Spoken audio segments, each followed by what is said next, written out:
I'm Megan Joelle, and this is Joelle Fitness, where fitness meets fun. And today's workout's going to be awesome fun because we're going to the beach. I've got a beach body style, high intensity interval training program planned for you. This is going to be 45 seconds of work with 20 seconds of rest. We'll be doing 10 exercises, so 10 intervals. This is going to range between strength training and cardiovascular, but it's all going to be body weight oriented. So all you're going to need is your mat and your awesomeness. For those of you who need modifications or low impact versions, don't worry. I've got 3 different levels to each exercise. We'll be demoing a beginner, intermediate, and advanced version of each exercise. All right, it's time to go to the beach and have some fun. This is my first official fitness video, and I'm so excited to take this journey with you today. See you at the beach. Okay guys, time to put on your fave music, grab your mat, and make sure you have water. Margot, on the left side of the screen, will be doing the beginner versions. Avalon, on the right side of the screen, will be doing the intermediate versions. And that's me, Megan, in the center.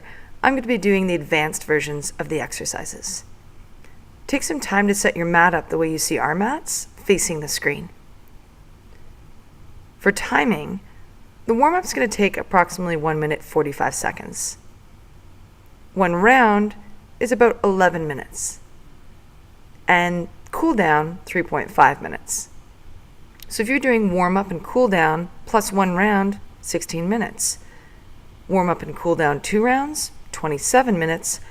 Warm-up, cool down 3 rounds, 38 minutes. Let's do this. Time for warm-up. Okay, start by drawing your feet nice and wide, toes facing out. You're going to sweep the arms up in the inhale, exhale, draw down. Really lengthen through your spine here, so keep the spine nice and straight. Good, as you reach up, inhale, exhale, down. Sweeping motion through the arms. Taking the arms to the side, you're going to hinge forward through your hips and draw your opposite hand to your opposite foot as you sweep and twist through the core. Allow the head to rotate as well. Inhale, exhale. Inhale, exhale. Good. Let's sweep the arms up. Inhale, exhale, hinge forward through your hips. And again, this is for your ball and socket joints. So really lengthen those arms up on the inhale. Exhale, sweep forward, flat back position.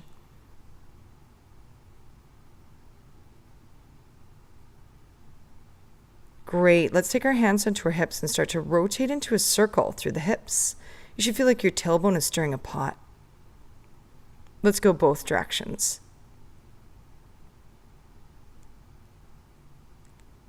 And now drawing your feet together, you're going to step out to your left and step out to your right into a squat. Keep in mind it's your first squats of the day, so make sure you're really dropping your tailbone back and hinging at your hip. And you should almost feel like you're sitting down on a chair. Great, let's take our right leg behind and then our left leg behind as we lengthen the arms up into the air. This is called a curtsy lunge, and you're sweeping those arms up just to find the length right from the lower back all the way to the fingertips. And we are done our warm-up. Time for HIIT. The first exercise of 10 today is going to be squat taps. So taking a look at Margot on the left side, you can see she's doing a low impact version, drawing the feet wide and tapping to the floor. Avalon's doing a jack tap, and I'm doing a plyometric version, sweeping those feet right together off the ground. Let's go, 45 seconds. Great, so you notice that countdown is going to give us a warning into the interval. That'll be happening on all the different rest periods throughout your workout today. So the key with squat taps is range of motion. Try to get as low as you can into your squat by really dropping your tailbone down and hinging through your hips, and then reaching those arms up as high as you can. This range of motion is going to create the effort. It's going to make you sweat. For those of you doing high impact, if you need to, you can always go down to a low impact version partway through the interval. Let's go in 5, 4, 3, 2, and 1. Awesome job. Our second exercise is push-up wide knee crunch. Modified version, drawing to the knees and then taking your right elbow to your right knee, left elbow, left knee. Avalon's going to do the modified push-up as well, but come up to high plank. And then I'm going to come all the way up, full push-up, high plank, right knee, right elbow. All you, 45 seconds. So you'll notice that the style of push-up we're doing is from the floor all the way up. I like to coach the style of push-up because it really helps you to incorporate core. Think of a push-up as a plank with arms. Now, if you have shoulder or back issues that prevent you from doing this style of push-up, feel free to do a regular push-up, drawing the elbows to 90 degrees. The key with this push-up is that oblique engagement through the knee. So once I come up to plank, or whether you're on the knees, you're contracting the obliques to drive the knee toward the elbow. Let's go 5, 4, 3, 2, and 1. Our third exercise is going to be skaters. So the low impact version is a curtsy lunge, just like we did in the warm-up, but this time the arms are drawing forward. For our intermediate version, you're going to draw across into a skate, reaching hands to the floor, and the advanced version's plyometric, adding more of a hop. Go for it. Awesome work, guys. So for my low impact people, just make sure you're making that lunge nice and deep, keeping the arms drawing forward, engaging the core. Same thing with intermediate version. Try to twist through the core, draw the hand right to the foot. And for the high impact version here with the advanced version, I'm trying to reach my legs as far as I can, driving the arms across. In all these versions, we want the core to be engaging. We want to really lengthen out through the body. Let's go in 5, 4, 3, 2, and 1. Amazing work. So your fourth exercise is going to be a V-sit. The modified version will have one hand behind the head and then sweeping opposite arm to opposite leg. Intermediate version, we're going double arms to a single leg contraction.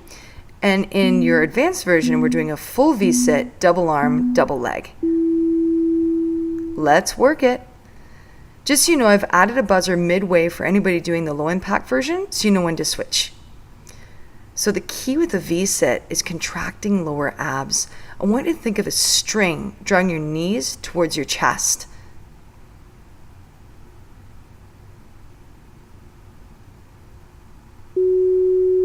Great, there's your midway buzzer for anybody who needs to switch to the opposite side. Also, just be careful of the neck. Make sure you're not pulling your head forward. It's actually along for the ride. I like to think of my nose being drawn up to my toes. Squeeze those abs, you're almost there. 4, 3, 2, and 1. Our fifth exercise is high knees.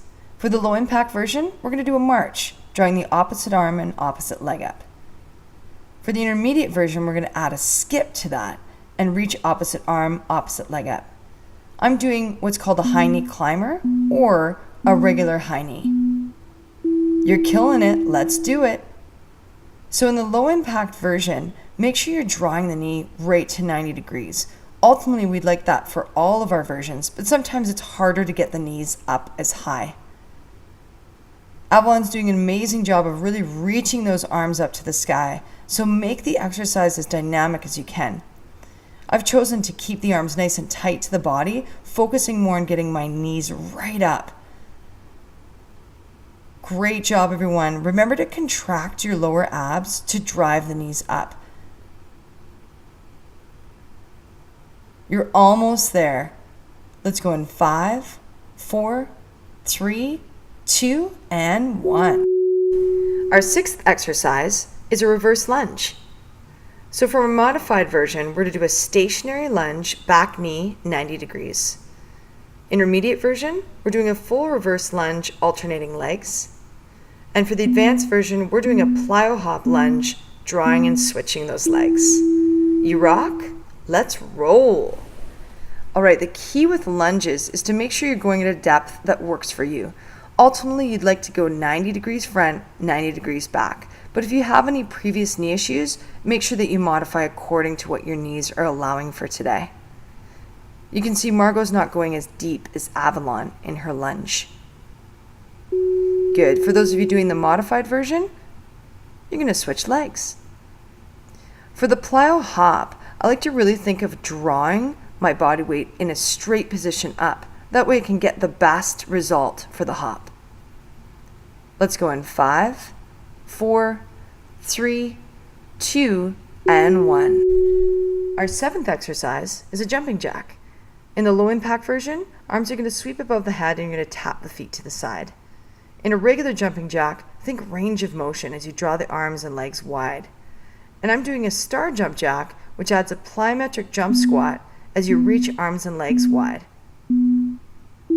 Dig deep. So in the star jump jack, just make sure you're treating it like a squat. So when you draw down to reach your fingertips to your toes, take your tailbone down as well. Think of exploding out of that squat. Margot's doing an amazing job here of staying in an athletic position in the low impact jack. That allows her to really lengthen the legs out. And Avalon's really extending her arms in the regular jumping jack. Again, longer limbs, more range of motion, and you're going to get more work. Amazing work, you guys. We're almost there.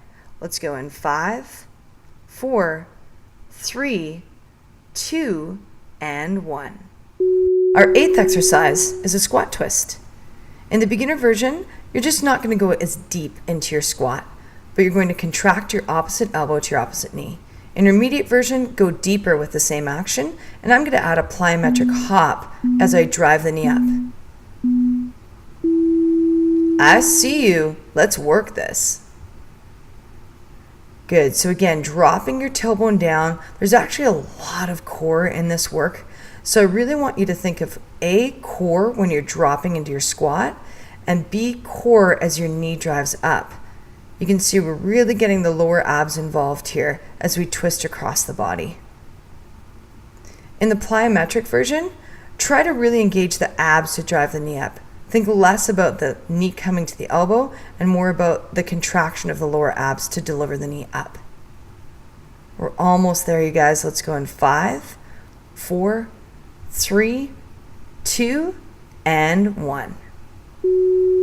Our 9th exercise is a burpee. For the low impact version, you're going to step back, draw down to your knees to modify your push-up, step forward, and come up. For a regular burpee, you're going to jump back, jump forward, and reach up. I'm going to do a regular burpee, but I'm also going to add a knee tuck at the top. You got this. Second last exercise. So for the people doing the advanced version, really make sure that you're drawing the full body down to the floor, pressing through the ground.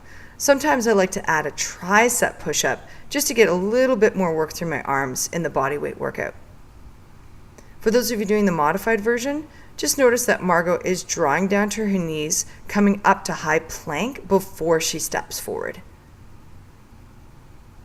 Good, and Avalon's chosen to go with a wide push-up as she draws up through her burpee. Amazing job, you guys. Power through. You can do this. Let's go in 5, 4, 3, 2, and 1. Our 10th and final exercise, bicycle abs. In the low impact version, keeping the feet on the floor and the knees bent, you're going to draw one leg up to the opposite elbow. In a regular bicycle kick, legs are extended out just above the ground, and you can see I'm adding a torso raise for the more advanced version. Almost there. Good, so in the version I'm doing, I've only really got the bit of the lower back and mostly my glutes on the floor. It makes it much more challenging, and you can see my legs are extended out the whole time. Avalon and Margot both have their spines imprinted on the mat, which means the whole spine is in touch with the floor. This is really important in this style of sit-up. Good. Make sure you're twisting through the obliques, really contracting opposite elbow to opposite knee. Amazing work, you guys. We are almost done this workout. Let's go in 5, 4, 3, 2, and 1. Woo! You did it. You just finished a high-intensity interval training workout. Awesome work. Time for cool down. Let's start on our hands and knees, everyone. And we're going to come to the cat-cow stretch where you contract and draw up through the spine and then invert and draw down through the spine. So on the contraction, you're going to exhale, and on the inversion, you're going to inhale, drawing down. Nice.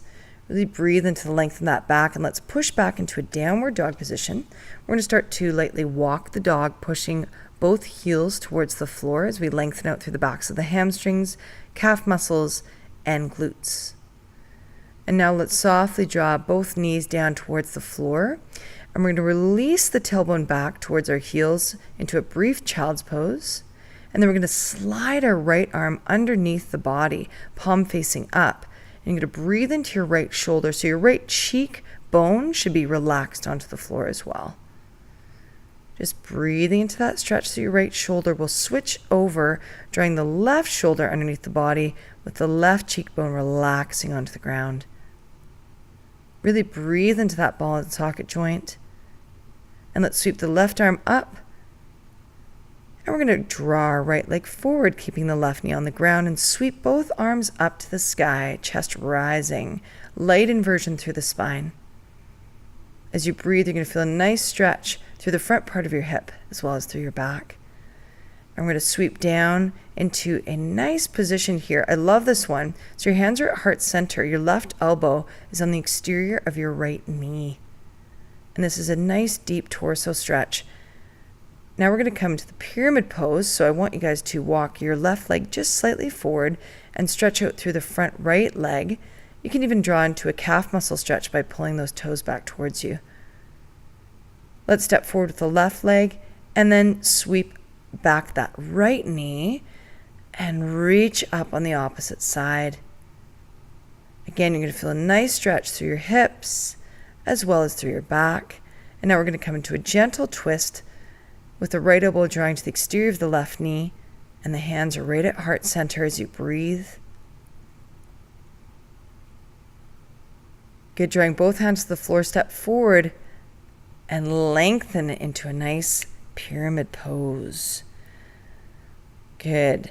Lengthening out that body. We're going to really breathe into the stretch of the back of your left leg. And now pressing back into a downward dog position. You can feel the difference in your dog now from the first one that you did. And you're going to slowly walk your hands up towards your toes. And you're going to stay in a forward fold because we're going to stretch out through our shoulders a little bit more. So option one is to interlace your fingertips, hinge forward through your hips, and allow the shoulders to come into a nice deep stretch. If you can't do that, you can see I'm kind of pushing my arms back, palms facing in, just to stretch through the shoulder blades. And now let's release the hands, release the head, and slowly walk up through the spine, lengthening both arms up above the head. And now we're going to exhale, chop forward. This is a nice release motion, just allowing the muscles in the body to release and letting that blood flow.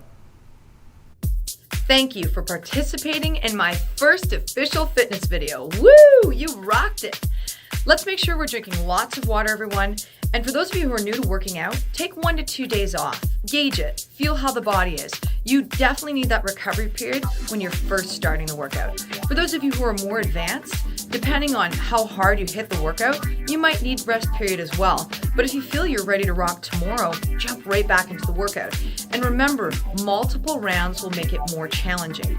I also find that my body gets warmer and I'm able to go a little bit more intensely as I progress through the rounds. I wouldn't do anything more than 3 rounds. Why? High intensity interval training, the goal is to be at your max during the intervals.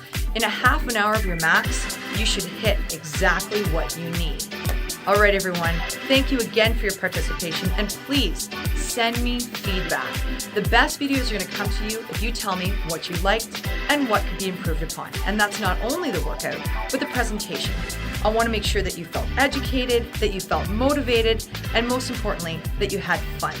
You can catch me at Instagram, at Joelle's Fitness. You can comment below on this YouTube video, or you can even hit me up directly on Facebook at Megan Joelle. I'm here for you to feel great. Joelle Fitness, where fitness meets fun. I'll see you for the next workout.